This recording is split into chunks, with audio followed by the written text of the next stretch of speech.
Ukraine has been left naked to ballistic missile strikes as both sides throw some massive punches. Moscow is the prime suspect in a drone attack on a German airport, and horrific footage of a brazen Russian war crime shows that Kremlin troops still have the power to shock more than 4.5 years into Vladimir Putin's full-scale conflict.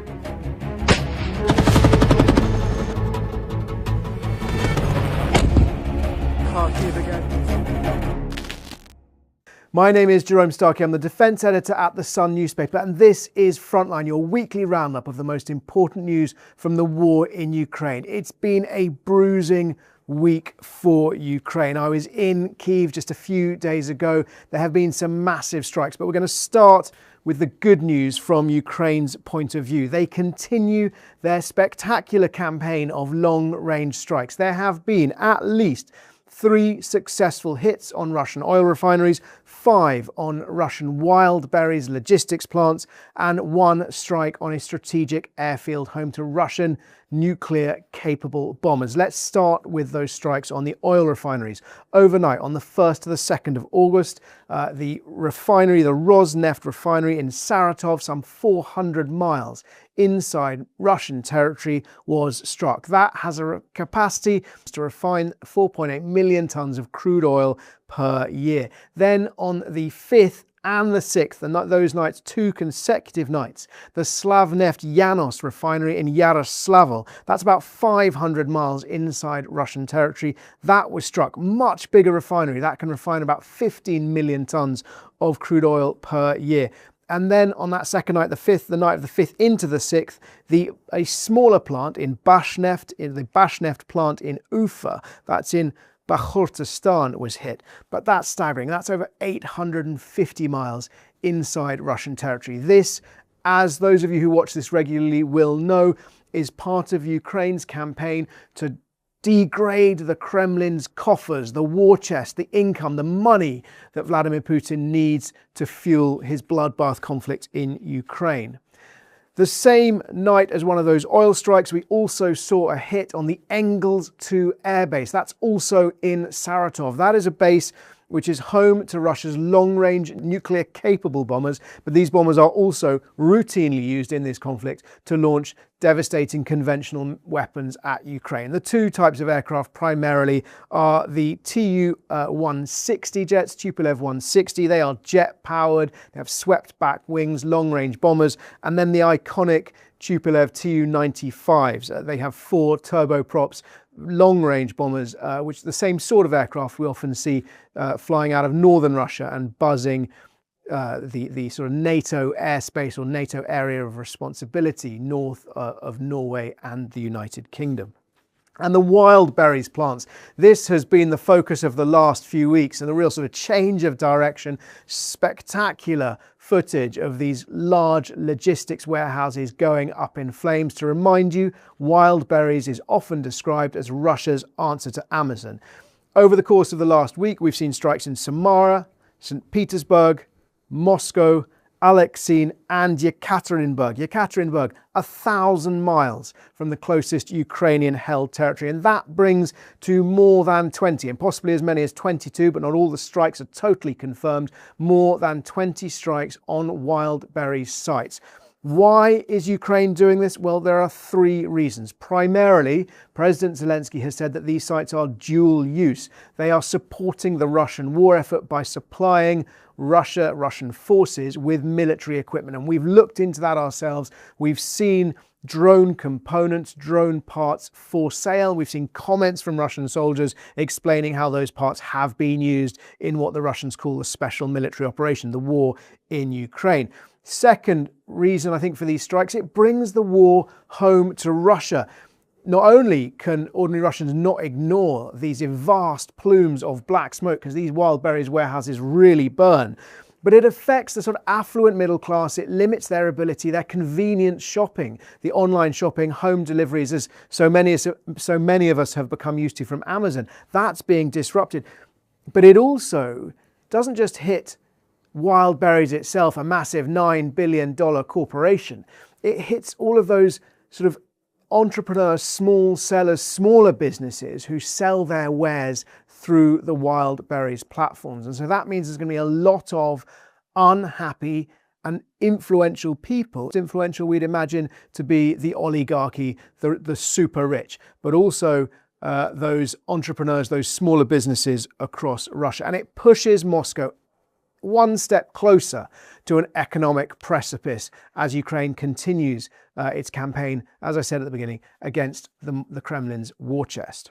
We have also seen over the course of the last week 2 attempted assassinations. Ukraine has not claimed responsibility for either, although they do appear to fit a pattern of Ukrainian assassinations against high-profile Russian military and industrial targets, but they haven't claimed responsibility. The first was on the evening of the 1st of August, a bomb in a square in Moscow outside a ritzy, expensive restaurant, Baltsi Rossi, where the commander of Russia's aerospace forces was celebrating his birthday.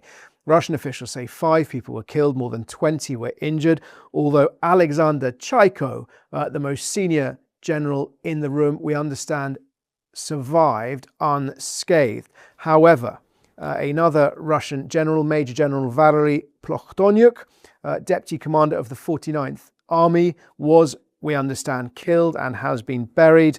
Chaiko's son-in-law, Danil Peredri, has been named among the dead. Also suggestions that some of the general's family have been killed or maimed. Russian police have reported that the bomb arrived at the restaurant carried by a woman. She hasn't been identified yet. They haven't linked it specifically to Ukraine, but Ukraine is the prime suspect. Worth pointing out, Alexander Chaiko has been named as the most senior Russian military commander who was on Ukrainian territory in the first stage of Russia's full-scale invasion 4.5 years ago. On the 5th of August, there was a car bomb attack against Vladimir Takchuk. He is the boss of Russian drone maker Ural Dron Zavod. Now, that is one of the largest drone manufacturers. They make a weapon, an FPV weapon called the Ghoul drone, which is being widely used across the front lines. We understand Takchuk survived. He was in a critical condition, raced to hospital, but his bodyguard and driver was killed by that explosion. Photographs from the scenes showing the Mercedes car badly damaged and blood on the pavement around it. In the sort of closer battle, the old war as I sometimes call it, with weapons targeting weapons, there was extraordinary footage of a drone, a Ukrainian drone, dropping a grenade down a drain pipe, used to sort of demonstrate the real precision, the potential for precision of these weapons.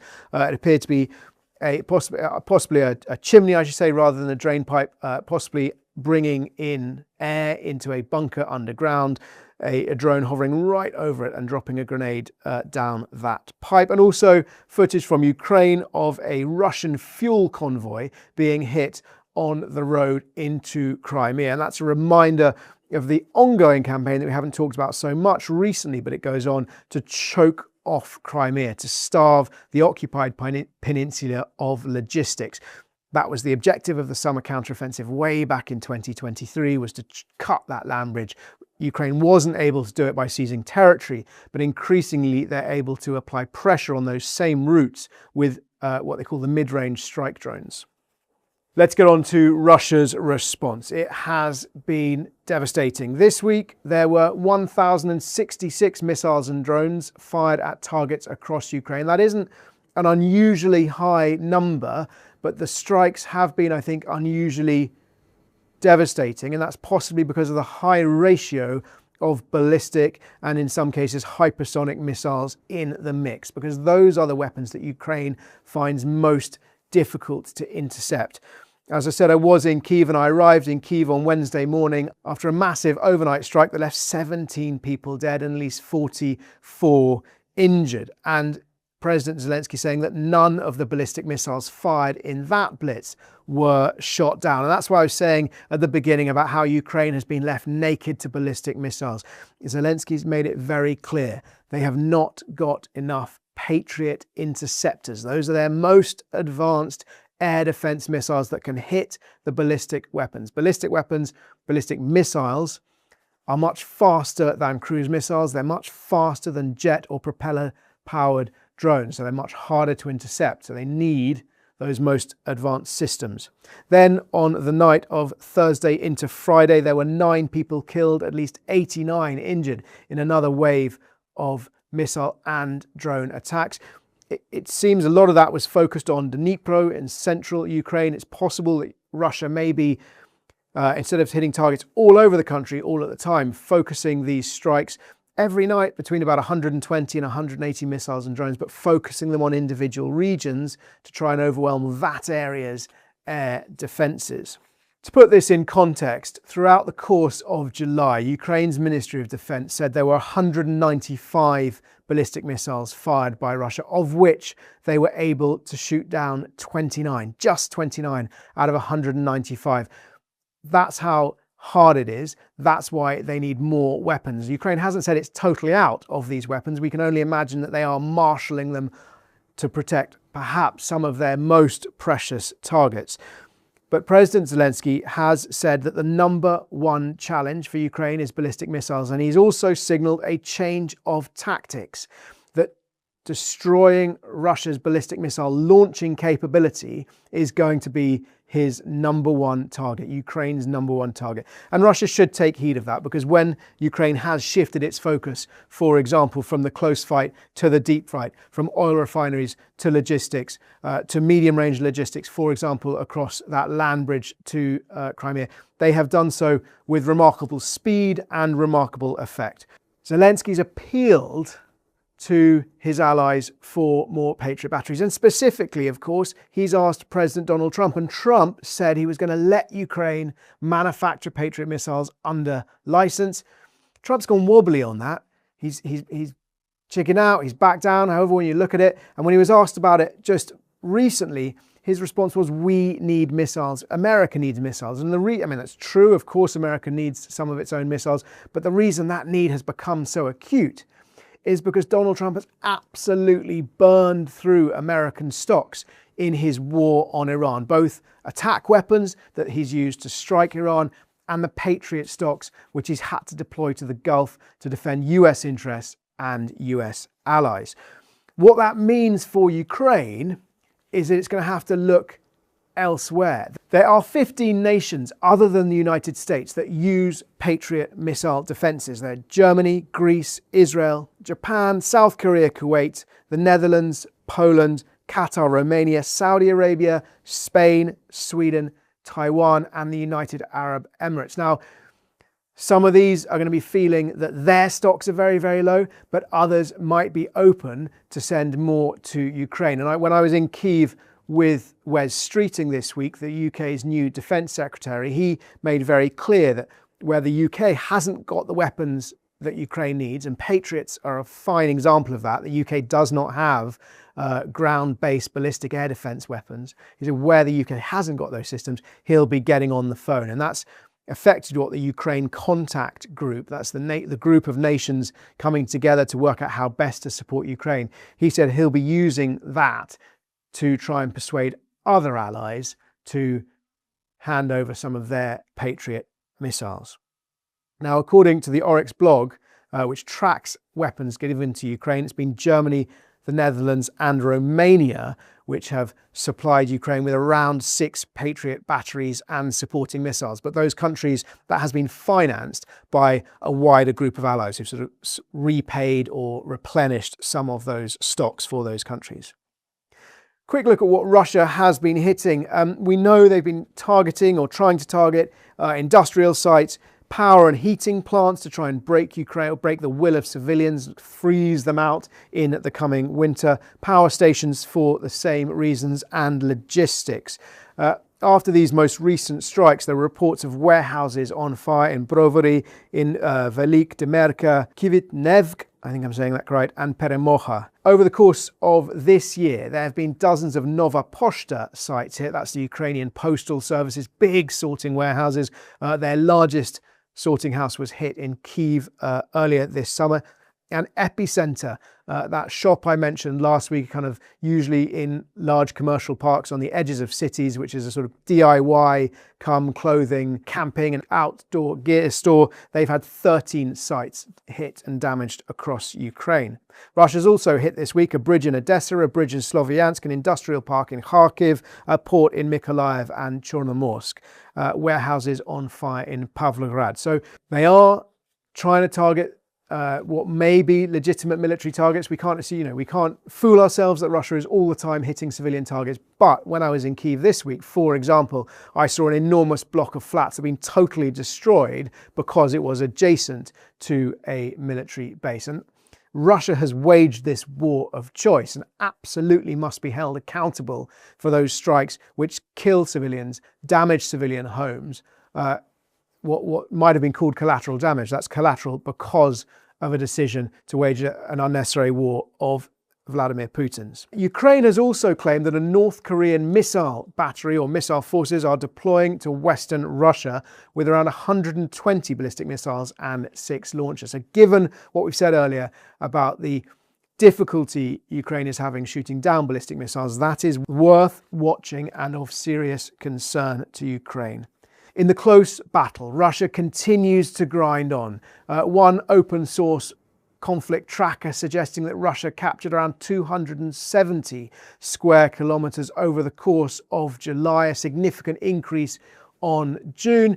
270 square kilometers, that's about 1/10 of the size of the English county of Dorset. The town of Dobropilya, which was once a relatively safe logistics hub for Ukraine, supplying towns further east, now appears to be in peril. Reports from soldiers in Kramatorsk that it's constantly under drone attack and really feeling the pressure. You remember we talked about last week how Russian forces have finally captured Chasiv Yar. They are moving slowly westwards through Donetsk, but Ukraine continues for now to hold its fortress belt. I mentioned at the very beginning, this week we have seen some absolutely horrific footage of a brazen Russian war crime in the southern city of Kherson, where an FPV drone stalked and attacked a civilian fruit and vegetable seller. Now, to put this in context, Kherson was the only provincial capital that Russia captured at the beginning of the war, but they were forced to make a pretty humiliating retreat in that first autumn in October and November, largely because Ukraine got its hands on GMLRS and HIMARS multiple launch rocket systems, which allowed it to strike targets with precision, so 60 to 80 kilometers from the launch site. Since then, though, since Russia left that city, they have been bombing civilians with drones, stalking civilians with drones, and it's been referred to as human safaris. And that was really clear when you see this footage. The video released by Ukrainian police shows a man, a civilian, an overweight civilian who they said is 52 years old, clasping his hands in prayer as he begs the drone for mercy. He sidesteps around his vehicle one way, he's chased by the drone. He goes around the other way, he's chased by the drone until he's standing behind the van and it suddenly dive bombs towards him and explodes. Now the miracle is, and the good news is, this man survives. But what's most haunting about that is that when you watch the way that that drone flies, it's well piloted, it follows him in real time. And that tells us that whoever was flying it must have been able to see what we can see in that video as well, which is that there is an unarmed civilian. And instead of calling off the strike, the attack, the pilot decides to try and kill him. Now, perhaps the most shocking story of this week is in fact what's happened in Germany, where in Leipzig Halle Airport, security has revealed, police have revealed they found an explosive-laden drone next to the runway, and a second aircraft, a DHL cargo plane, reported a collision in midair, believed to have been with another drone. Now, German officials, the Ministry of Interior, has described this as a sort of complex, sophisticated hybrid attack, which takes the threat to the next level, they said. They haven't named Russia as the culprit, but Moscow is without doubt the prime suspect because this fits a pattern of behavior of targeting logistics, cargo infrastructure in both Poland, Germany, and the United Kingdom in 2024. And the area where this drone was found is used by Ukrainian Antonov aircraft. Those Antonovs have often been a symbol of Ukraine's engineering and manufacturing might. The largest plane in the world is an Antonov, and it was hangared close to Kyiv and destroyed in the first weeks of Russia's full-scale invasion. Now, expect a lot more about this in the coming days and weeks as German police investigate. But it comes also, of course, amid repeated warnings from Poland, from the Baltic states, and most recently reported in the Wall Street Journal about US intelligence predicting Russian provocations, and the Wall Street Journal suggesting that the US now sees the prospect of an invasion, a small Russian incursion into NATO territory, as more likely in the next few years. And when I was in Ukraine with Wes Streeting, the UK Defence Secretary, he said to me that Russia provokes the UK every single day. He said only the tip of the iceberg, only some of those provocations are known to the general public, and they include aircraft buzzing NATO airspace, they include submarines and ships. We've had a frigate opening fire in the Channel, we've had spy ships lurking over undersea cables, submarines trying to do the same, and of course, many cyber attacks. The Ministry of Defence here in London saying it battles about 90,000 a year, many of them from Russian-speaking hackers. But all of this building a picture of Russian provocation, Russian aggression, not just against Ukraine, but against Ukraine's allies as well. Finally, on the political front, before we get to questions, I think the main politics that we've seen this week is Zelensky saying we need more patriots. We're Streeting from the UK saying he will try and help Ukraine find them. Norway's Prime Minister Jonas Gahr Støre saying the same thing, or at least Zelensky saying that he's made that promise after they met in Kyiv this week. And an interesting article in the Moscow Times, an anonymous opinion piece, we understand, written by somebody inside Russia, arguing that Ukraine will not be able to bomb Russia into turning against Putin. It's an interesting concept, but the idea being that when a country is being bombed, actually those attacks often galvanize the civilian population into sort of patriotic rallying around the flag and rallying around the leader. It's certainly worth Ukraine being alive to that risk that their campaign, for example, against wild berries, for example, against fuel infrastructure, could actually lead to a surge in Russian patriotism and potentially a surge for Russian support for Putin. But we don't see evidence of that at the moment. And you could cite counterexamples. For example, Germany in World War I, how the Allied blockade of Germany collapsed morale and made it impossible for the Kaiser to continue the war. As ever, if you do have any questions, please ask them in the comments below. We love to hear your feedback as well. If there's more of anything you'd like us to focus on this show, please let us know. And if you do like Frontline, please like and subscribe. We love to read your comments. We answer as many as we can. They make us think, they make us laugh. Thank you for those of you who've been commenting on my lack of an iron shirt last week. I hope you're impressed to see I've got a slightly crisper one on today. Question number 1. What happens to dead soldiers? I think it's a really good question. And the answer is there are different outcomes for the fallen. Some remain buried under the rubble, without doubt. In towns like Bakhmut, Severodonetsk, Lysychansk, they are in the rubble. Some are buried in mass graves in places like Mariupol, captured in the first weeks of the war. Some are buried in marked graves. I've seen that in the countryside outside Kharkiv, buried where they fell by the Ukrainians once they liberated those areas. Some are buried in the trenches. Others I've seen have been left out to rot, not deliberately, but simply because the opportunity to bury them hasn't yet arrived, or hadn't when I was there.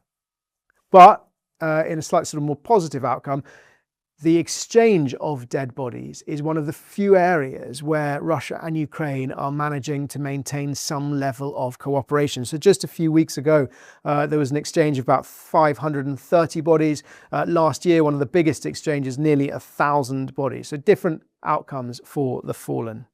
Question number 2. Why has Ukraine not tried to blockade Russia's oil ports? It's interesting because that would further tighten its grip on Russia's oil infrastructure and trying to choke off the money supply to the Kremlin. I'd have to speculate slightly, but we know, for example, that when Ukraine has targeted certain parts of Russian infrastructure, there have actually been protests from America of the fact that American businesses are being hurt, or American interests are being hurt. There's also a risk that perhaps if you choke off the oil ports, you then might also find yourself choking off legitimate supplies such as food or things that are required purely civilian purposes. And it may also be that it's simply harder for Ukraine to stop ships going in, because fundamentally, to create a blockade, Ukraine may have to be willing to sink either more ships than they want to, or endanger more civilian merchant sailors than they want to. And it might also simply be that it's more effective for them to target the oil infrastructure, the fixed oil infrastructure where it exists at those ports, because they know where it is, they know what the most precise and precious parts of that infrastructure are, and that's what they are targeting. The final question today is, have Ukraine's strikes on the so-called highway to hell continued? Because we haven't heard very much about them. The highway to hell is that the name that's been given to the road on the land bridge linking sovereign Russia through Mariupol and occupied Ukraine across the top of the Sea of Azov to the top of Crimea, the land bridge linking occupied Crimea to sovereign Russia. Have the attacks continued? Absolutely, yes, they have. We talked about one of them on that fuel convoy earlier. Why have we heard less about them? Well, simply because the focus for the last 2 weeks has really been Ukraine's strikes on the wild berries infrastructure. Thank you so much for watching Frontline. If you've got any questions, please do ask them in the comments below. Remember, you can like and subscribe to The Sun's channel. And if you'd like to follow more about what I do on defence and travels to and from Ukraine and other stories, then you can follow me at Jerome Starkey on Twitter and Instagram. Look forward to seeing you next time.